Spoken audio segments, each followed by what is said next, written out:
E hoje, na terceira edição do nosso videocast Caminho Suave, a Zabumba, eu estou aqui com o nosso convidado mais do que especial, Luiz Gonzaga Neto, já justificando no começo, não está aqui, está fazendo um tour pela Espanha e pela Europa, mas ele está trabalhando, mandou para a gente aqui, nós vamos fazer uma conexão com ele e vamos fazer as perguntas que normalmente a gente faz sem a presença dele física aqui. E hoje, mais do que especial, a nossa terceira edição, um convidado fantástico, como todos foram. Primeiro foi Vitor Carvalho, segundo foi Sérgio Mantovanini, e hoje, meu amigo, companheiro de trabalho, companheiro de estudo, meu irmão de escolha, o maestro Rogério Vanderlei Brito. Querido, obrigado de você estar aqui. É uma honra, você não tem ideia do quanto eu fico feliz de te ver no nosso espaço aqui, trazendo toda essa bagagem que você tem de trabalho cultural, enfim, de vida, né? Nós somos novinhos, né? Então nós temos bastante história para contar, certo? Tem, graças a Deus. E honra minha estar aqui. Poxa. Obrigado pelo convite. Legal. É um prazer estar aqui. Vi os dois outros que você fez, maravilhoso. Ah, você assistiu. Tá no caminho legal, que coisa gostosa. Precisa gostar. Falar de verdade, né? Sim, falar de verdade sem tendência, sem nada, né? É isso aí. Conversar, a quem possa interessar esse tipo de papo, com certeza. Que fique à vontade. Aliás, eu convidar vocês para inscrever no nosso canal, assim vocês vão ficar sabendo das novidades. Aí.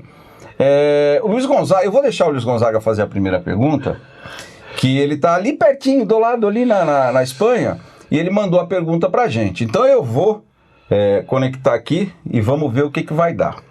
Vamos ver o que vem de pergunta aí. Ele não sabe as perguntas, hein, gente? É já que ele vai descobrir. Rogério Vanderlei Brito, é um privilégio receber você, nosso grande maestro, aqui no nosso podcast, produzido pelo Vila e pelo Marcelo. A minha pergunta, Rogério, é mais sobre a convivência entre música erudita e música popular. É uma convivência que no passado era um tanto quanto condenada e tornou-se uma vertente da música hoje, já há um bom tempo. O que você acha desse encontro ou desencontro, de acordo com a perspectiva? Olha, uma pergunta muito legal, que é uma discussão que eu estava tendo essa semana, inclusive.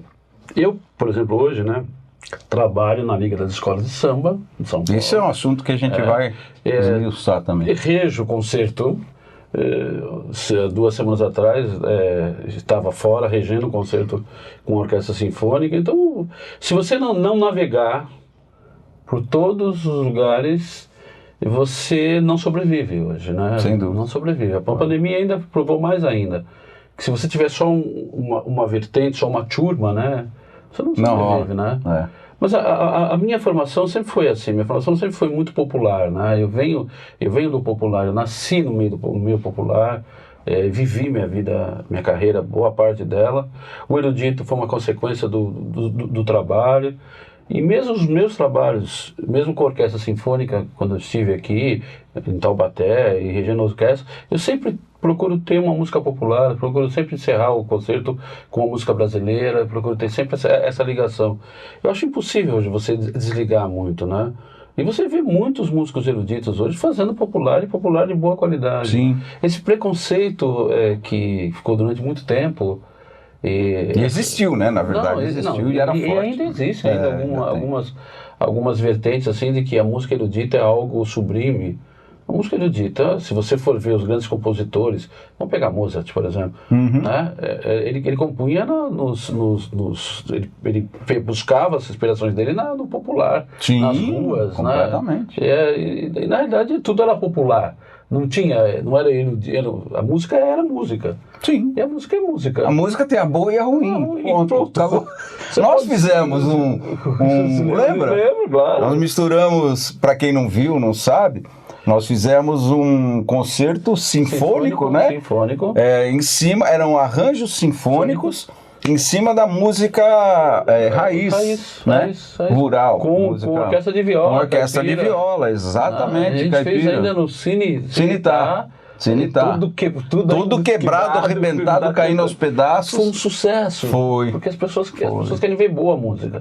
A gente chorou até, foi emocionante demais. Isso é uma coisa interessante que eu sempre batalhei dessa história de não desunir. Gente, música é música, como você falou, né? É que assim, se você estuda um pouquinho mais, se volta um pouquinho, estuda mais, como você falou, os compositores foram o Villa-Lobos, né? Então, isso aí, eu acho que é um lance muito radical, né? Acho que as pessoas gostam de colocar espaço, né? Daqui para cá é meu, daqui para lá é você. Você não pode... Eu acho também um negócio... O próprio Villa, ele foi buscar a inspiração dele na música folclórica. Sim, na música folclórica. Brasileira. Exatamente. Então, o Villa que ele está falando é o Lobos, viu, gente? Não sou eu, não. O Villa foi buscar... No folclore. Mas você acha que melhorou isso? Assim, a questão do preconceito? Não, ainda existe, né? Ainda existe. Ainda existe. Principalmente do erudito para o popular. Do popular para o erudito é menos. Né? A gente sente isso, mas mesmo assim você tem uma certa resistência, né? Mas isso tanto de músico como de maestro, né? Tem os dois. O pior é maestro. Maestro tem Esses são os piores. Esses são os piores. Maestro, te fala uma coisa, ou gente de difícil relacionamento. Difícil trato. Difícil trato, maestro. Tem uma vaidade, tem uma... complicado. Uma coisa assim, que ele acha que eu sou o cara, né? Mas hoje mesmo as relações de maestro com orquestra já está bem diferente. Mudou, né? Opa, o músico hoje não aceita tão facilmente qualquer bobagem. Como é que era? Que o maestro fala, o maestro é o superior. Não, hoje tem uma certa respeitabilidade de ambas as partes. Não, e outra, via de regra, o maestro foi músico. Não, ainda é, né? Na verdade, mas passou pela questão da vivência do músico. Então, você tem experiência, tanto para passar, como para aprender. Sempre. Então, essa história de eu com a minha vida musical, quando eu iniciei a orquestra de viola, eu não sabia nada dessa área. Eu lembro disso. Nada. Você sabe? Sim. Eu não sabia nada. E nenhum problema em não saber. Então, eu aprendi, cara, durante aqueles 13, 14 anos que eu fiquei, eu aprendi todo dia. Todos. Né? Por quê? Porque não é a minha área. Tinha gente que tocava na orquestra, ou que cantava, ou os dois, que viveu isso, nasceu no meio que o pai tocava viola, cresceu nesse meio e continua. Então, você falava qualquer coisa, o cara sabia tudo, né? Como que a gente vai chegar, falar, não, porque eu estudei, porque você estudou, tá legal, tudo bem, você tem a teoria, ótimo. O cara tem a vivência.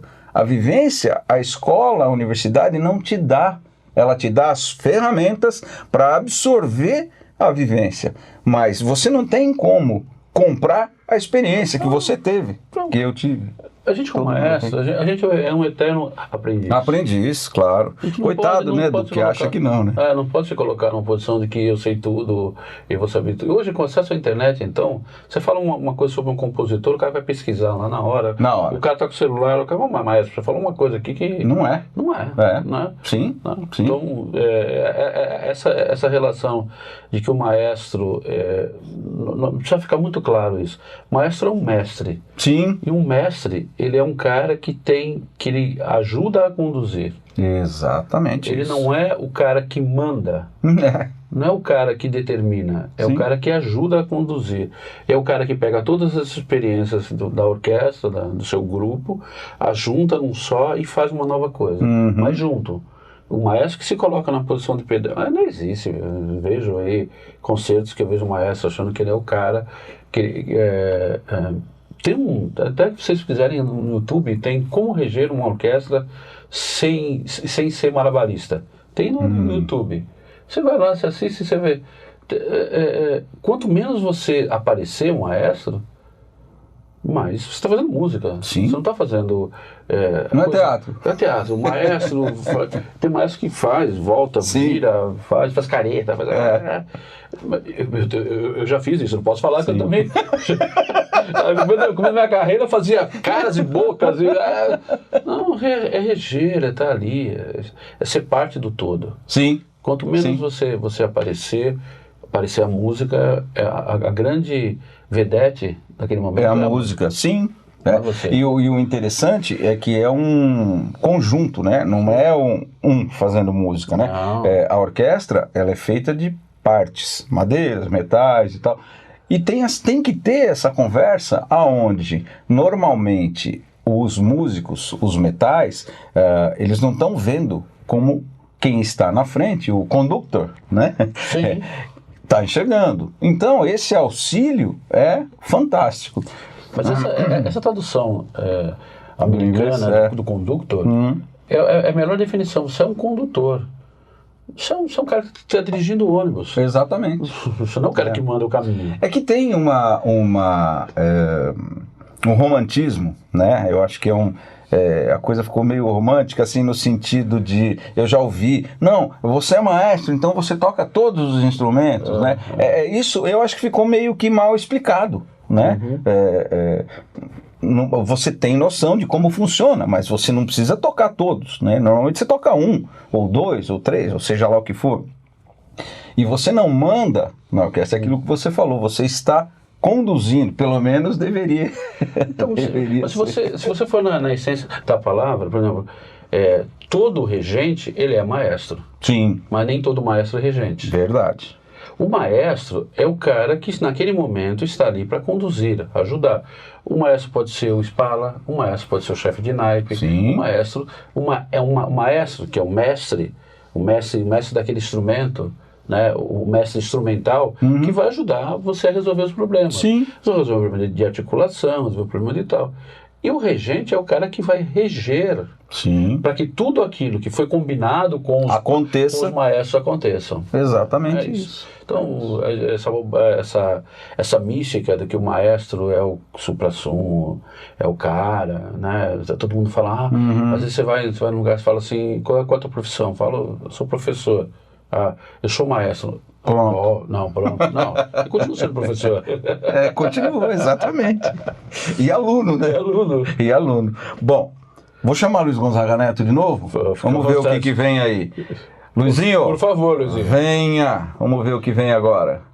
Rogério, eu estou passando uns dias em Barcelona, que é a terra onde foi criada. Ele está sofrendo. A San Andreu Jazz Band. E eu vi no seu perfil no Facebook que você gosta dessa banda de jazz. Então eu gostaria que você comentasse esses grupos que valorizam os jovens talentos, tanto no Brasil como no resto do mundo. Pode ser? Obrigado.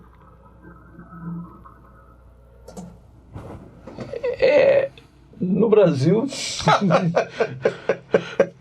no Brasil, nem tanto, né? No Brasil, o jovem talento, ele tem problema, né? Porque... não estou dizendo que é certo, que é errado, não quero entrar nesse mérito. O que eu quero dizer é que o jovem talento, ele tem um limite, né?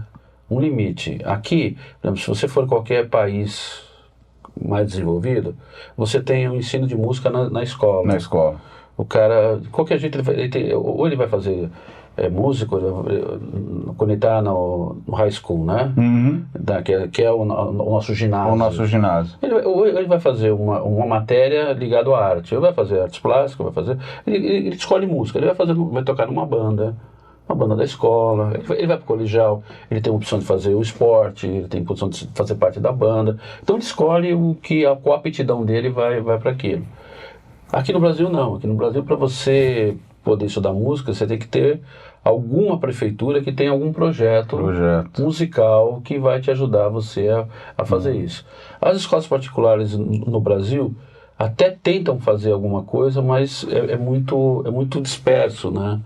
Se você for ver, mesmo no nosso estado de São Paulo, você vai ver que são poucas as prefeituras que tem algum projeto que te encaminhe para alguma coisa. Mas o projeto também, ele acaba em si próprio, né? Porque forma um grupo, ou forma uma big band, ou forma uma fanfarra, ou forma uma banda, forma alguma coisa, mas para ali. Claro. Né? Enquanto que se você for ver fora, você tem condições de ter uma banda na escola, ou uma orquestra na escola, ou uma banda sinfônica na escola. E você depois tem no colegial, você pode tocar ou numa drum corpus, que é aquela que faz coreografia, você pode tocar numa banda normal, sentado, você tem as opções para escolher. Sim. E teu estudo, ele é contínuo. Ele é contínuo. Então, quando chega em Barcelona, que forma uma big band no nível que fez com jovens, como é que conseguiu fazer? Porque tem uma base. Começou uma base lá atrás que vai formando para chegar naquele ponto. Se você for ver hoje, não só Barcelona, mas Madrid, toda aquela região ali, mesmo Portugal, todo lugar tem uma banda, tem um grupo musical. Eu falo banda, mas é um grupo musical. Sim. Formado de vários estilos, sanfona, bandolim, seja lá o que for. Mas o jovem tem a possibilidade de se expressar. E a partir dali ele vai procurar o seu caminho. Sim. Mas tem condições de procurar o seu caminho. Aqui no Brasil, um músico que se forma, que seja talentoso, ele chega a um ponto que ele não tem espaço para trabalhar. Não tem para onde ir mais. Não tem para onde ele ir. Não tem espaço. É verdade. Não tem espaço. E os lugares que tem orquestra, que tem tal, as prefeituras acabam. Sim. Quantas orquestras foram terminadas na virada agora que teve depois da pandemia? Da pandemia, sim. Quantas orquestras pararam completamente? Então, essas orquestras, elas não estão ali porque é interessante, é vaidoso. Não, é uma sequência para o garoto estudar. Sim. Mas tem alguns alunos que se destacam, vão fazer EMESP, ou vão fazer aqui em São Paulo, estou dando exemplo. Sim. Tá bom, vamos para o EMESP. E aí? Acabou o EMESP, vai tocar onde? Vai tocar onde? Na sua cidade não tem uma orquestra, na sua cidade não tem um grupo de excelência que vai te fazer. Ou ele é obrigado a sair daqui e ir embora, ou é obrigado, como o meu filho, que teve que ir embora daqui, está morando em Belém do Pará, porque em São Paulo não conseguia trabalho. Sim. Trabalho que eu digo, trabalho de excelência. E o Roger, viu, gente, para quem não conhece, é um trompetista fantástico, que começou na fanfarra, né? Aliás, a fanfarra de Atibaia, quantos anos, Rogério? Você teve lá? Eu fiquei quase 17 anos. Quase 17. Foi um trabalho semelhante, né? De começando na escola e tal. Isso aí eu acho importantíssimo. E nós temos aqui exemplos em Atibaia de músicos que estão fora aí. Tem o menino do sax. Gente, fugiu o Lucas, que é de Piracaia. Que está em Amsterdã? Em Amsterdã, exatamente. Então tem vários músicos aí, você deve lembrar outros, que saíram, que nasceram aqui, ou estão tocando em São Paulo, ou estão tocando fora do Brasil, com bolsa, enfim. Por quê? Graças a essa iniciação. Porque às vezes, eu acho, além disso, você acender a faísca. Porque o cara você pode, bicho, ir tocar lá na escolinha e falar: odeio trompete, odeio trombone, odeio piano, odeio. Tá bom, tudo bem, descobriu. Agora, muita gente não sabia que amava aquilo. E ali acendeu o fogo e o cara despertou. Então, por isso que eu te falo que os países de primeiro mundo, eles têm essa opção. Eu não gosto de tocar trompete. Eu gosto de jogar basquete. Eu gosto de jogar futebol. Ótimo. Eu gosto de fazer. Mas você tem um leque de opções para você fazer. O que acontece no Brasil é que chega um ponto que você não tem mais espaço. Sim. Aí o menino precisa ir trabalhar. O pai e a mãe precisam sustentar, ele precisa fazer, ele precisa deixar de trabalhar. Né? A gente tem exemplos aqui de músicos que eram talentosíssimos, né? Não na região aqui toda, e que pararam simplesmente de tocar porque não tem espaço para tocar. É verdade. Não tem uma opção melhor de trabalho e foi obrigado a mudar de profissão. Exatamente. Né? Não estou dizendo que todo mundo que é formado na base vai ser músico, assim como no futebol. Exatamente, claro que não. Claro que não. A seleção é natural, mas você tem que ter uma sequência. Você tem que ter um despertar, né? Esse despertar. Despertar que é o despertar, para o pessoal que às vezes pergunta, o ideal é estar alfabetizado. Perfeito. Começar depois disso. Ou seja, 10 anos, por aí? Por aí. Mais ou menos, né? E aí o pessoal acha que músico não é trabalho, né? Músico é tranquilo, é sossegado. Você sabe que tem uma frase que eu ouvi, aliás, o Vitor falou isso aqui, que eu achei fantástico. O que é? Normalmente o artista, estou falando artista não só, no nosso caso é música, mas estou generalizando, ele trabalha com o que ele gosta. Raramente você vê um artista puto gravando ou tocando em cima do palco e tal, brabo, putz, eu vou ter que ir lá fazer esse show. Normalmente o cara gosta.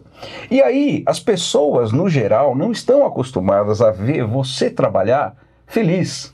Né? Você tem que falar, putz, eu vou trabalhar, puta, que saco, vou ter que sair amanhã, ir lá. Isso é trabalho, porque você sofre.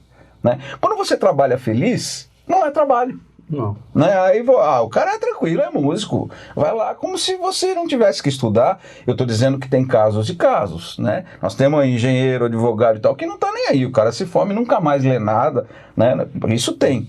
Agora, é um estudar constante, né? Fora a formação, você tem que estar ligado no que está acontecendo. Não, essa coisa meio de que música é talento, isso é uma bobagem. Isso é uma bobagem, né? Eu posso ter facilidade de aprendizado, como posso ter facilidade de aprendizado em matemática, posso ter aprendizado em qualquer outra coisa, né? Por exemplo, eu tenho uma dificuldade muito grande com línguas, né? Eu tenho uma dificuldade muito grande com línguas. Preciso ser músico, mas eu tenho dificuldade. Então, eu tenho uma dificuldade. Então, eu nunca seria um intérprete, certo, né? Ou um tradutor. Então, o que eu pude ser? Eu tive facilidade de tocar. Então, eu fui estudar. Certo. Mas o meu trabalho, ele é prazeroso porque eu transformei o meu trabalho em algo que eu gosto de fazer. Assim como você vai num consultório médico, o cara te conversa com você 2 minutos e tem hora para você, ele te receita e te manda embora. Assim como você vai num consultório médico, o cara te senta aí, vamos conversar, vamos ver. Não tenha pressa, fala o que você tem, como é que você está, como é que você está sentindo, como é que você está sentindo, como é que você está vendo. Sim. Então, tem médicos e médicos, como tem músicos e músicos. Sim. Eu estudo até hoje. Eu tenho um professor que eu estudo. Estudo harmonia até hoje. Eu te contei que eu ganhei um baixo dos meus filhos, fui estudar baixo para poder ter na pandemia, para poder crescer. Sim, então, claro. a vida da gente, a vida de um músico, ela é um eterno aprendizado. E é o eterno estudar. Sim. Assim como o médico. Se o médico não procurar, ou o engenheiro, estou falando de tudo. Todas as profissões que você optar, você tem que optar por ela. Sim. Não pode deixar que a vida te proponha, não. Eu fui, você deu sorte. Eu nunca dei sorte, eu sempre trabalhei muito. Sim. Sempre trabalhei muito e trabalho até hoje. Trabalho até hoje. Então, a música é isso. E o jovem músico é isso também. O jovem músico precisa ter a oportunidade de estudar. Sim. Ele não pode achar que ele está pronto. Muitas músicas falam, eu já estou pronto, já toco já e já vou, e aí quer ganhar muito dinheiro. Sim. Não vai ganhar. Não vai, com certeza não vai. Eu quero deixar claro para vocês. Não vai ganhar. A gente não vai. Não vai. Não vai. Eu tinha um professor na faculdade, né, quando eu estou estudando na minha faculdade, sim, que falava assim, olha, vocês querem ganhar muito dinheiro? Então, eu tenho a fórmula para vocês. Joguem na loto toda semana. Vocês vão ganhar, uma hora vocês vão ganhar, se não ganhar, mas vocês estão tentando. Porque com arte... Esquece. É paixão. É paixão. É verdade. É paixão. Mas é bom demais, né? Só a gente sabe o quanto acalenta, né? A alma e o coração. É um prazer. Eu vou chamar Luiz Gonzaga Neto de novo. Aguenta aí. Vamos ver o que ele vai falar agora. Fala, Luizinho. Rogério, como você definiria como melhores características de um bom maestro, de um excelente maestro? Quais seriam essas características hoje? Pessoal, a primeira coisa que um bom maestro tem que ser é humano. Ele não tem como você reger uma orquestra, uma banda, ou qualquer grupo que seja, um coral, se você não tiver uma inter-relação com quem está fazendo. Porque é um jogo que você tem com o teu parceiro, né, de partilhamento. Você partilha as suas sensações, o maestro, né, partilha as suas sensações, para que o músico reproduz aquilo que está acontecendo. Senão fica ali igual a partitura, né? Por que você ouve a mesma música com 5 maestros e você tem 5 sensações diferentes? Você pode ter a mesma métrica, Sim. mas a interpretação do que como rola aquilo é diferente. Se você pegar o Kazuo Ozawa, que faz os movimentos, consegue. Se você pegar o Brestany, que faz um movimento aqui, você consegue. Se você pegar um Eliezer de Carvalho, que era extremamente técnico... E batia no peito, pedindo a música, pedindo o tempo, né? Pedindo tempo, o contratempo, ele fazia muitas vezes o contratempo. Maravilhoso. Então, essa definição de bom ou mal, maestro, eu acho que está muito mais na boa ou na má música. Sim, que acontece, o resultado daquilo que acontece. Sim. Você pode... esses vídeos que vocês veem aí, tem mais que faz assim, pá, e deixa o cara tocar. E se você pegar, tem um vídeo do Brestany regendo a cavalaria ligeira. Franz von Suppé. Franz von Suppé. Ele só rege aqui, ó. Sobrancelha. E acontece. Então, é isso. É isso. E além de tudo isso, eu acho que assim, a relação você está mexendo com a emoção, né? Aquilo que você falou. Então, é uma coisa complicada, é energia, isso. Isso é um negócio que, inclusive, é desgastante, né? Sim. O pessoal acha que não, mas você está derretido, né? Isso é verdade. Eu vou chamar o Luizinho para a próxima pergunta. Vamos ver o que ele diz. Diga lá. Rogério, eu acho que você vai rir da minha próxima pergunta, porque minha ideia é um pouco, ou um tanto quanto maluca. É que eu imaginei que você poderia escrever uma peça de teatro musical sobre a pandemia, que teria o título de Pandemônio. Que tal? Pode rir. Ele viu, acho que ele pesquisou, né? A sua área, que você também trabalha com teatro e tal, tem um lance com teatro, acho que foi por isso que ele perguntou. Eu escrevi muita coisa na época da pandemia, né? Eu tenho, assim, arquivos e arquivos de músicas que eu continuo escrevendo. Sabe que eu me aposentei, Sim. Né? Assim, tô mais em casa, adoro a minha casa, adoro o lugar que eu moro num pedacinho do paraíso, em Atibaia, no paraíso do céu que Atibaia me permitiu ver. Eu vejo aquela pedra grande todo dia.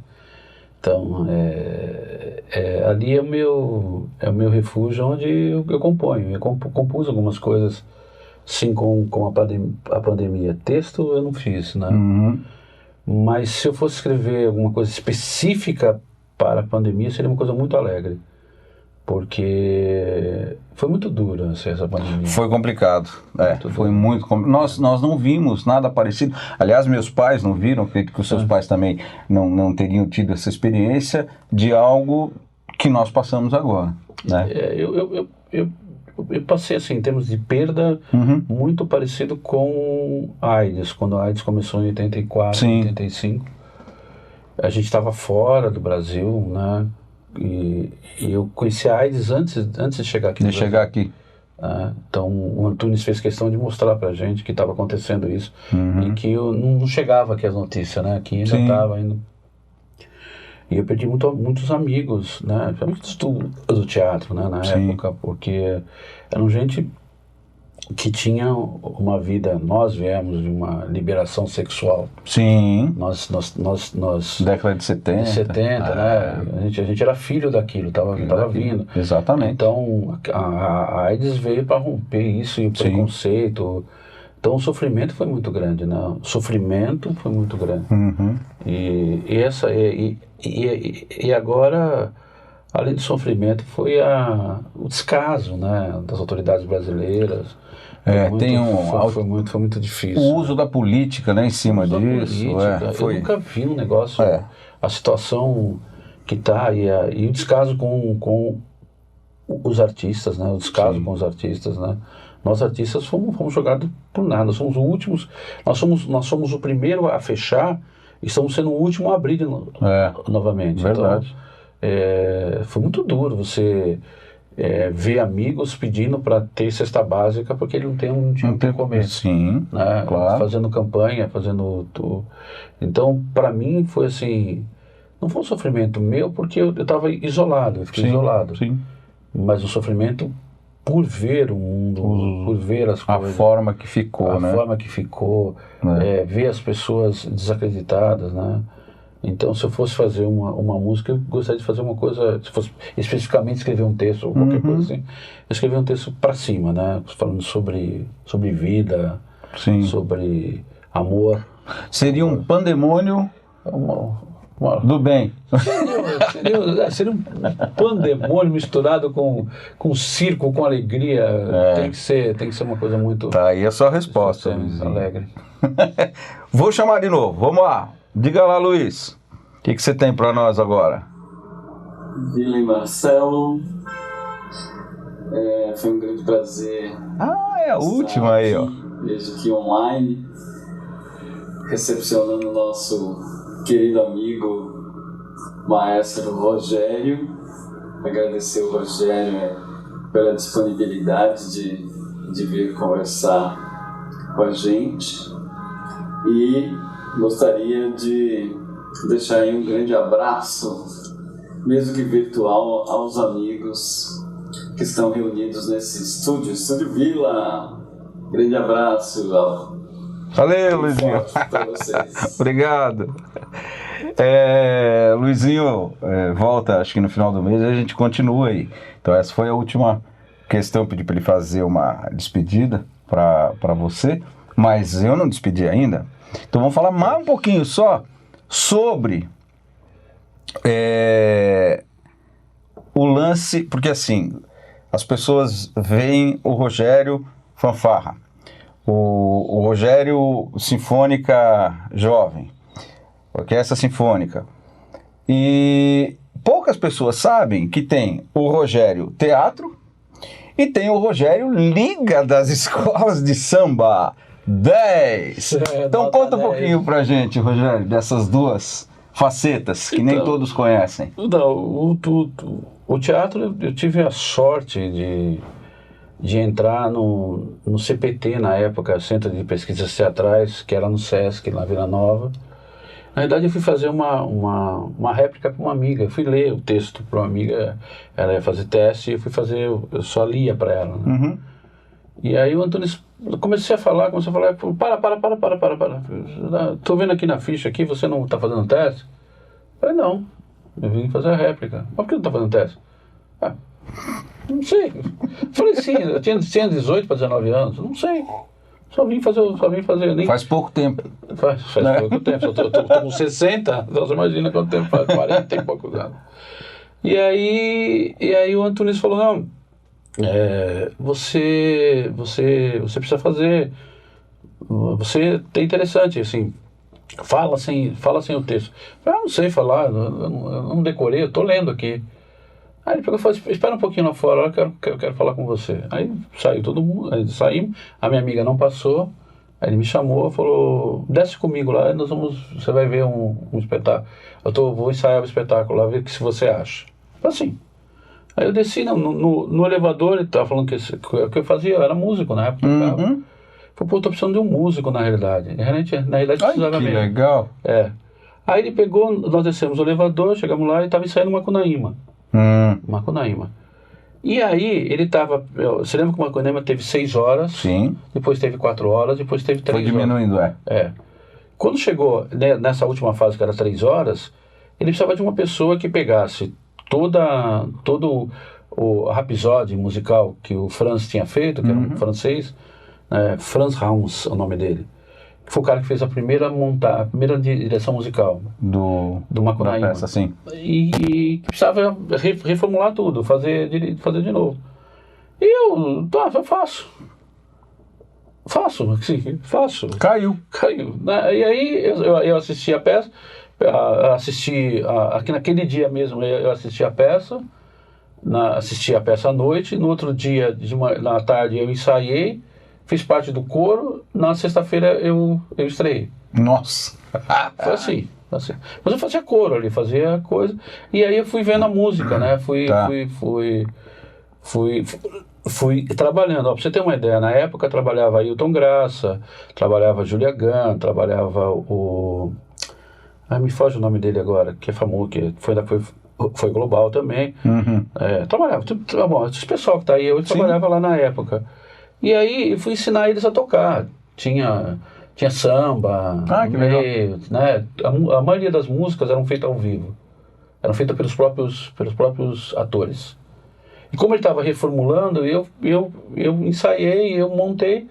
E aí eles foram para a Alemanha, no festival alemão, ganharam o festival alemão, melhor direção, melhor espetáculo. E eu fiquei em São Paulo, eu fiquei com o Rosa Cabriúna, que é um espetáculo que estreou depois. Eu fiquei ali trabalhando.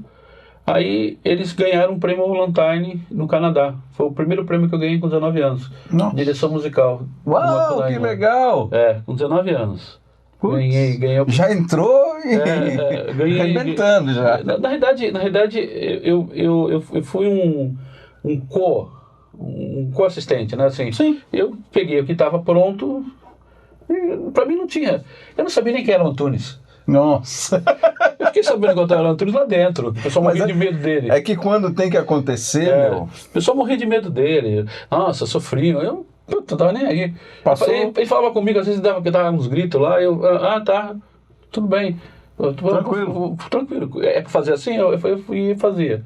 Então a gente acabou ficando, tendo um grau de amizade muito interessante. Aí nós ganhamos, eu ganhei a Máscara Inca na Venezuela, ganhei o prêmio também de melhor direção musical e ganhei uma citação, olha só, hein, no Diário Oficial Nacional da União, do ministro Celso Furtado. Nossa, que legal! Eu tenho guardado isso até hoje, uma menção no Diário Oficial. Que legal! Parabenizando o trabalho. Isso com 19 anos, aconteceu isso com 19 anos. Então a sua entrada no teatro já foi lá em cima. Foi uma sorte. E aí quando o Antunes voltou, ele ele estava assim, meio piradão, que ia montar uma outra coisa, ele foi montar o Chica da Silva, e aí eu trabalhei no Chica da Silva como ator, e ele me convidou para ser assistente de direção dele. Aí foi assistente de direção do Antunes no Chica da Silva. Nossa! Eu tenho isso no currículo. Eu tenho também no currículo a direção musical do Rosa Cabriúna, que foi eu que fiz, que foi premiado aqui em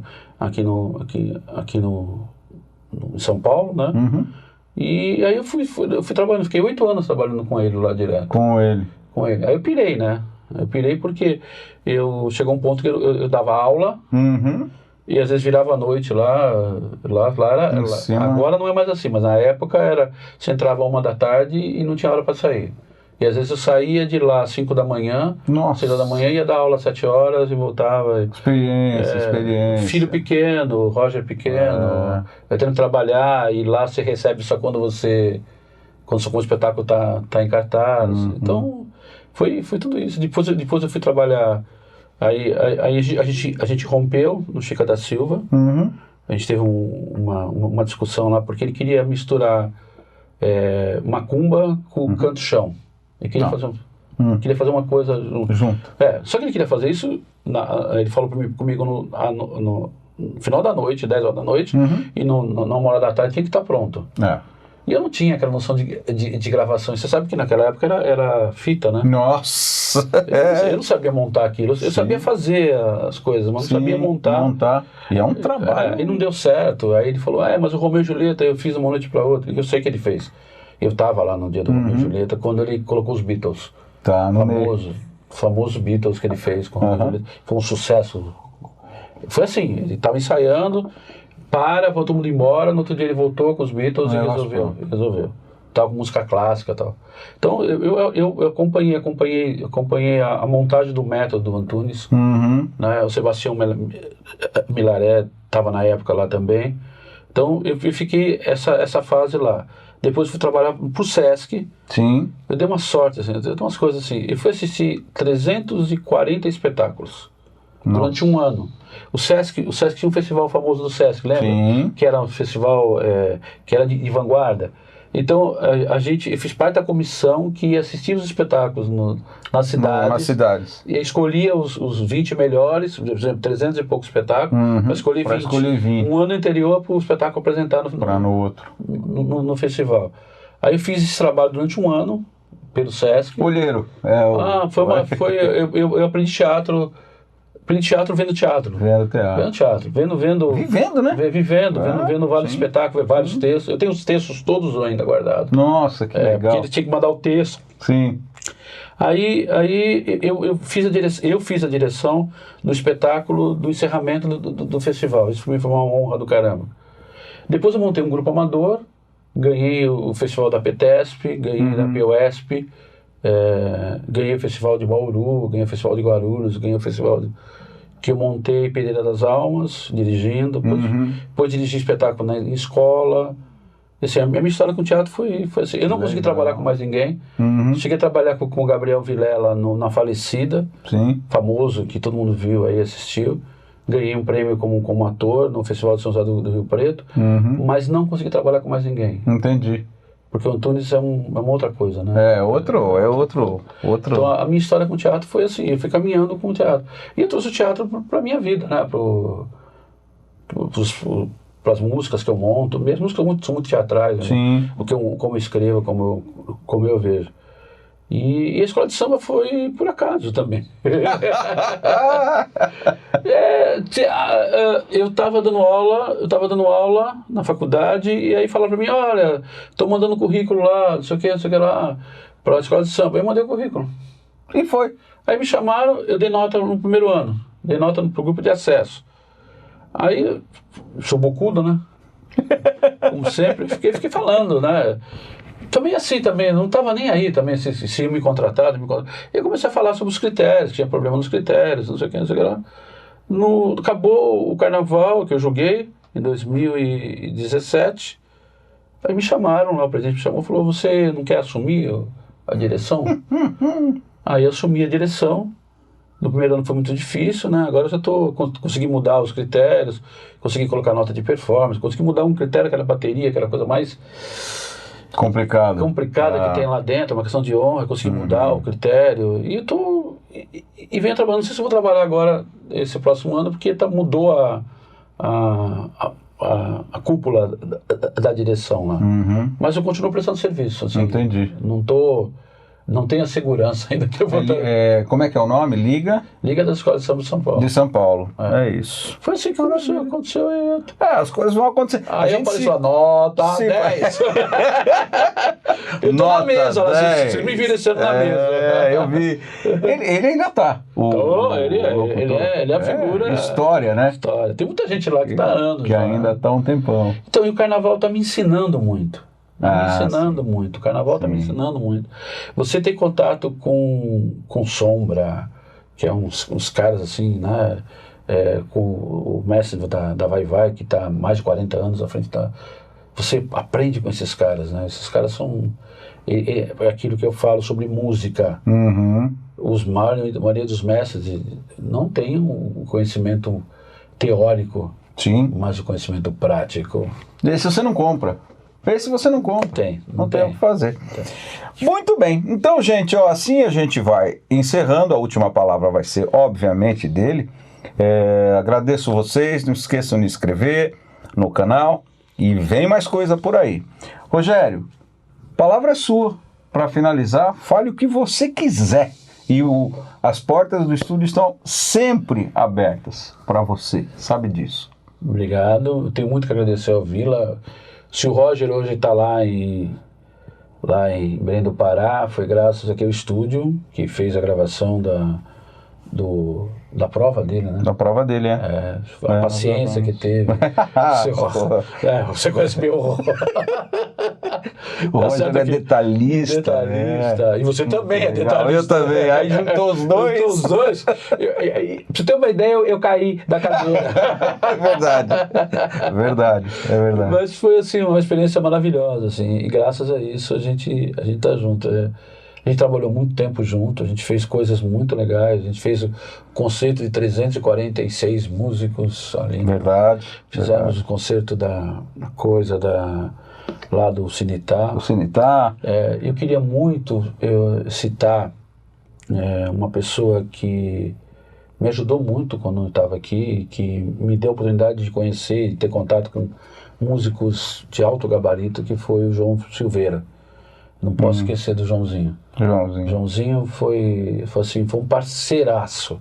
Não é meu irmão, viu, gente? Todo mundo acha que ele é meu irmão, mas não é. O João, amigaço. O João fez muito pela cultura de Atibaia. Deu oportunidade para a orquestra tocar com grandes músicos, Valéria, Polis, tocou com vou fugir, com Yamandu Costa. Yamandu Costa, no piano. Pois é. Gente, fugiu o nome. Da Bossa Nova, da época da Bossa Nova. Né? Trouxe para cá o maestro Roberto Sion, que trabalhou com o Big Band. Verdade. Né? Verdade. Foi tudo ele que trouxe para cá. Né? Então, grande Joãozinho. Joãozinho faz muito falta para nossa cultura aqui. Ele nos ajudou muito. Né? Então, eu queria citar ele. Citar também a Eliana Zimbres, que a época que eu estive aqui foi uma parceirona. Madrinha. A madrinha, a famosa madrinha. Famosa madrinha. Que fez de tudo e faz ainda, né? Que pelo que eu acompanho pela fanfarra da cidade. Nelson Aires. Nelson Aires. Verdade. Tocamos com a Orquestra Sinfônica, tocou com Nelson Aires, né? E eu só queria deixar assim para todos que, apesar de muita gente falar politicamente sobre a Orquestra Sinfônica Jovem de Atibaia, mas ela faz falta. Muita gente fala, porque só tinha músico de fora. Isso é mentira. Acho que eu tenho a oportunidade de esclarecer. Claro. Isso é importante. Era uma grande mentira. Na realidade, tinha músicos de fora por instrumentos que não tinha na cidade. A cidade não tem a tradição de formar cordas. Né? A cidade poderia ter um processo de formação de cordas que acabou sendo podado e acabou. Mas a Orquestra Sinfônica Jovem faz uma falta muito grande para a cidade, né? Para a cidade. Não é uma orquestra jovem de se reunir no final de semana ou reunir 2, 3 semanas antes do concerto, mas uma orquestra jovem que seja permanente, que estude e que dê oportunidade de ter bolsa para a molecada poder estudar. Tanta gente saiu daqui que está aí, o Vitor Mas, Rafael, Débora Mas. Isso. Né? Tem muita gente aí que está, a menina que tocava... A Juliane. Tem um monte de gente que está aí, que está na vida. E o próprio Roger, né? A minha experiência do Roger de orquestra foi aqui em Atibaia. A Kelly estava dizendo que ele lembra do Roger pequenininho na fanfarra. A Tainá. Tainá é filha do Rogério, irmã do Roger, que toca violão também, se formou, né? Isso então, aí. Eu acho que, assim, é uma pena só, que é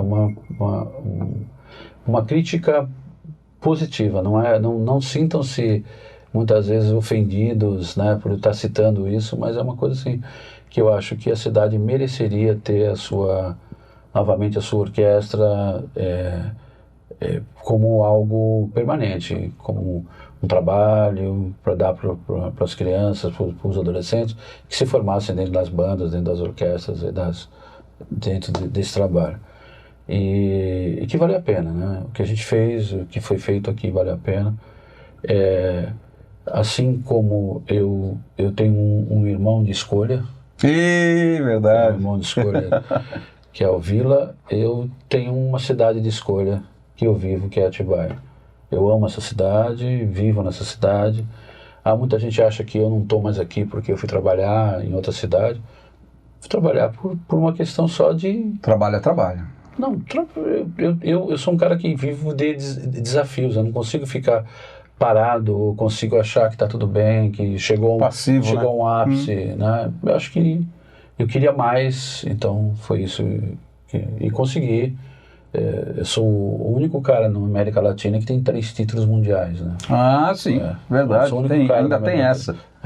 Que conseguiu isso, porque eu sempre desejei. Tá fazendo exatamente hoje 7 anos. 7 anos hoje que eu fui campeão mundial na Alemanha. Hoje? Hoje. Que legal. Na Alemanha fui campeão. Hoje, tá fazendo 7 anos.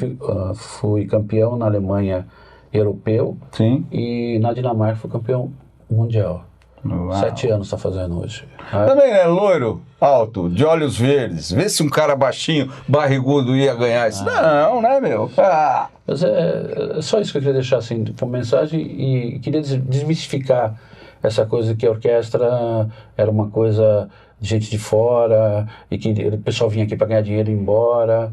Não, a orquestra fez muita coisa pela cidade, a orquestra trouxe muita cultura para a cidade, trouxe muita respeitabilidade para a cidade, e ela só tinha gente de...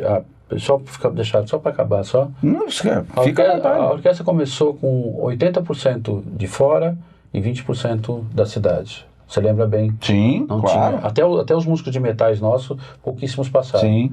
Depois chegou a ter 60% de fora e o resto, os 40% era da cidade. Sim. Aí no final, quando estava já, ficou 40% de fora e 60% da cidade.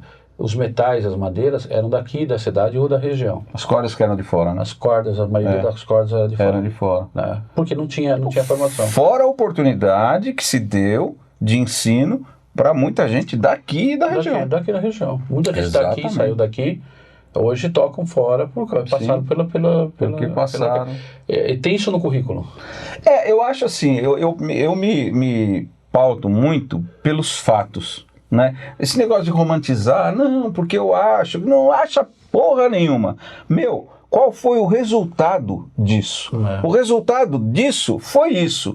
Então foi bom, acabou, não se discute. Né? Não adianta romantizar, politizar, não, porque eu acho que... Qual foi o resultado para a cidade? A orquestra chamava-se Orquestra Sinfônica Jovem de Atibaia.